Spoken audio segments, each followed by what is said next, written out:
Sciatica is quite simply pain in the sciatic nerve. The sciatic nerve is a big thick bundle of nerves that goes from your low back down the back of your legs to your toes, and essentially it gives you the ability to be able to move and feel your legs. Now there are many reasons why you may feel pain in the sciatic nerve. Most commonly is from a herniated disc, or otherwise known as a slip disc, the major joint that is sandwiched in between each one of the bones in your spine, and it usually occurs when there is a certain amount of trauma to that disc, causing it to bulge or tear, pressing on the adjacent nerve, and that's when you start to feel the pain. Now, depending on which part of the sciatic nerve has been affected would depend on where you start getting the pain. Essentially, this could be anywhere from your low back down to your toes, but most commonly it starts in your low back before it goes down the back of the leg and then into the foot.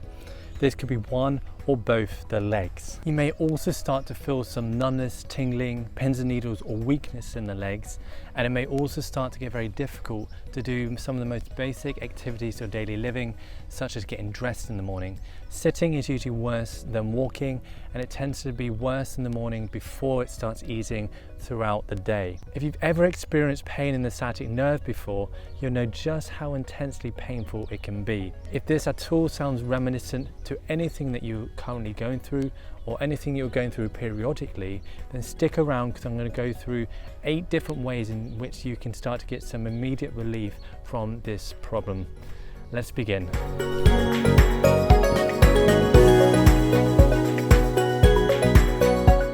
Now, before we begin, it is my recommendation that you go see a practitioner who specializes in the spine, because this is the only way that you can get a diagnosis and a treatment plan that is specific for what you're going through.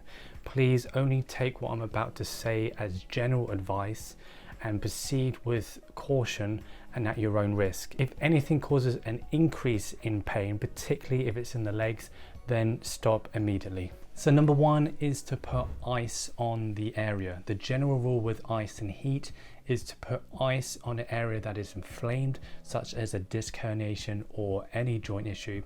And heat is for muscle because it's going to increase the blood flow to the area and help the recovery of the tissue.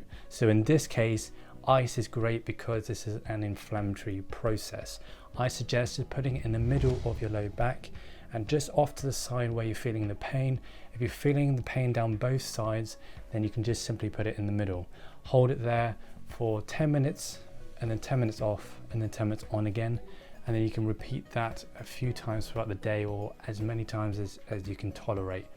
Just make sure that something is in between the ice pack and your skin so you don't burn the skin. Number 2 is to walk. As I've mentioned in previous videos, you have tons of joints in your spine and their primary function is movement. So to maintain their health and maintain their integrity, movement is what's going to keep them healthy. And in this situation where you have a disc herniation, this is no exception. So try to move as much as you can. If walking is a little painful for you, then I suggest just start in very small doses and then you can work your way up to longer periods of walking. Just make sure that when you are walking, to give yourself some good arm swing, relaxed and natural, and increase your stride length just a little bit beyond to what you're used to. This is just going to help to increase the movement while you walk. Number 3 is to avoid sitting as much as possible. Sitting puts the most amount of stress through your spine out of any other position that you can put yourself in.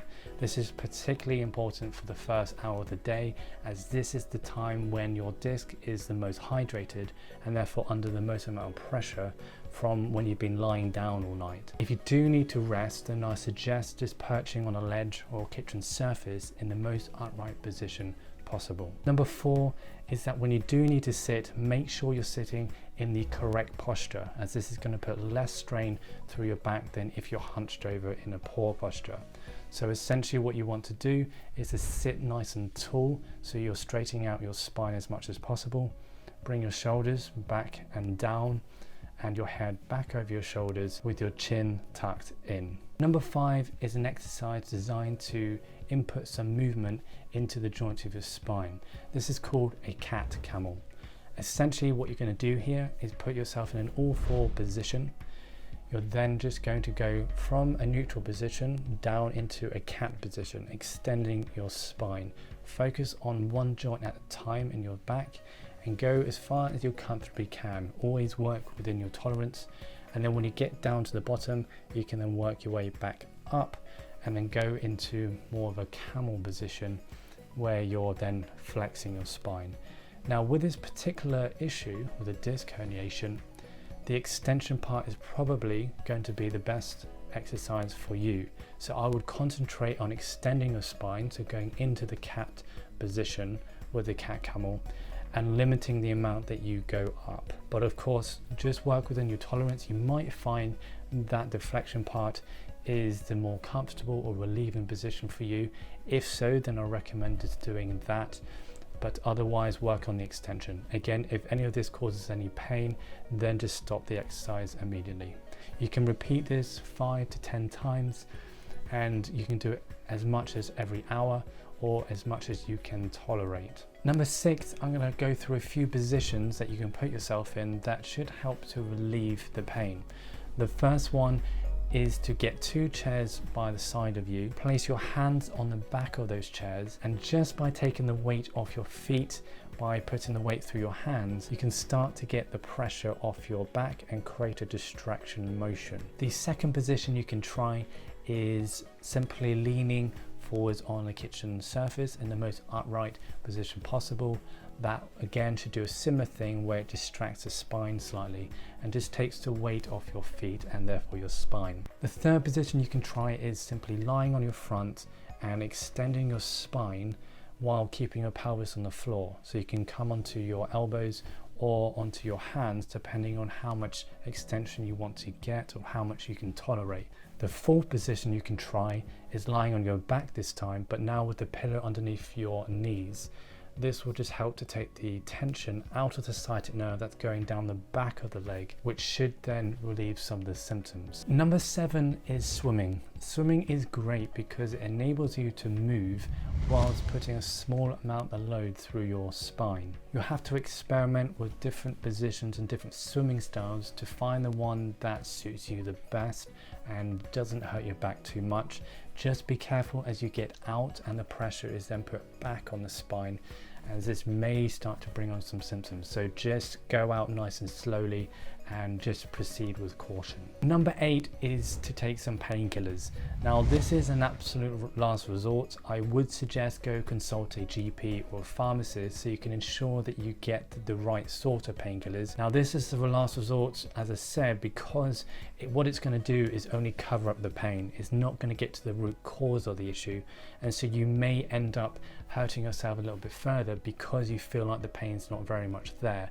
But you always got to remember when you're taking painkillers, the problem is still there, but it can be useful if you're in a lot of pain because it can just take the edge off. So when should you see a chiropractor? Well, I suggest seeing a chiropractor as soon as you get the symptoms come on, or as soon as you feel anything, because what we know about nerve issues is that the quicker that we can take the pressure off and relieve that nerve, the better the long-term outcome is for the nerve regeneration.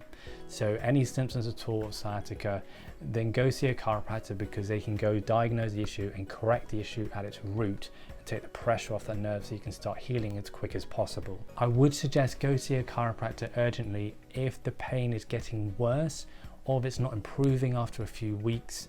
If you're getting bowel or bladder issues, particularly if the pain is down both sides of the leg, or if you're experiencing a progressive weakness or numbness in the legs. Now, as I said from the beginning, always proceed with caution and don't do anything that causes an increase in your pain, particularly if it's in the legs.